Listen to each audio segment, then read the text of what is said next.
This will surprise you, I'm sure, not at all. President Trump today tweeting, saying this in one instance, quote, "Just returned from France, where much was accomplished in my meetings with world leaders. Never easy bringing up the fact that the United States must be treated fairly, which it hasn't, on both military and trade. We pay for large portions of other countries' military protection." And the president sat down for a lunch with President Macron, Chancellor Merkel, President Putin, other leaders.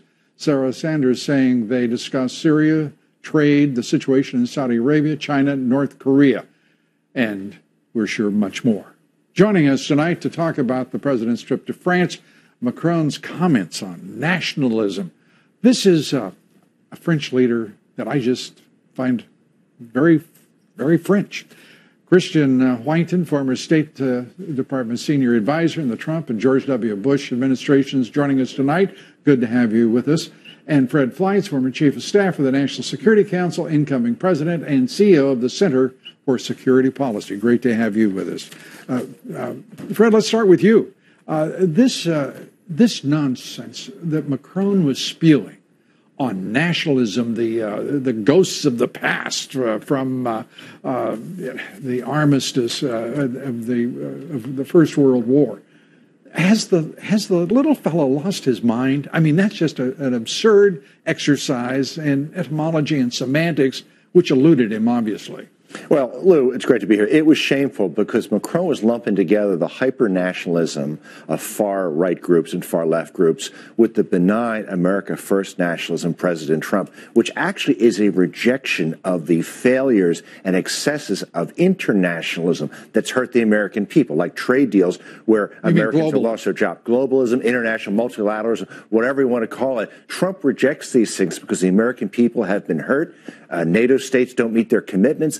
And there's far-left organizations that are anti-Israel and anti-U.S. that the president stood up to, like the UN Human Rights Commission will not pass resolutions condemning Venezuela, Cuba, or Nicaragua, but does want to condemn the United States and Israel. I have never understood why we put up with the so-called Human Rights Council. The president withdrew from this. That's America First in action. No, but that's what I'm saying. I don't understand why any president ever put up with them, because they were an affront primarily to Israel. And Israel is our key ally in the Middle East. Christian, I don't know why more people aren't saluting this president for having the guts, the vision, the foresight to absolutely insist, guess what? He should be acting in the interest of the United States first and foremost. Right. Well, Macron is feeling very upset because Donald Trump is making life inconvenient for him, especially on trade, pushing Europe on trade.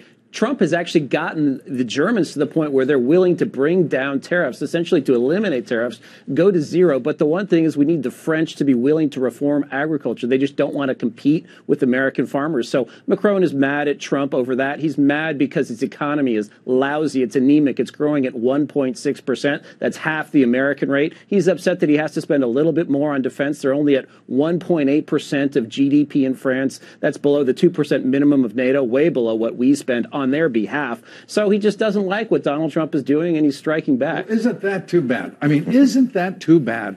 Macron, who could have been an important ally of the United States in the interest of his nation, he could have put France first, and he and President Trump could have been great partners if he had had the maturity, the intelligence, and just half of the intelligence of President Trump.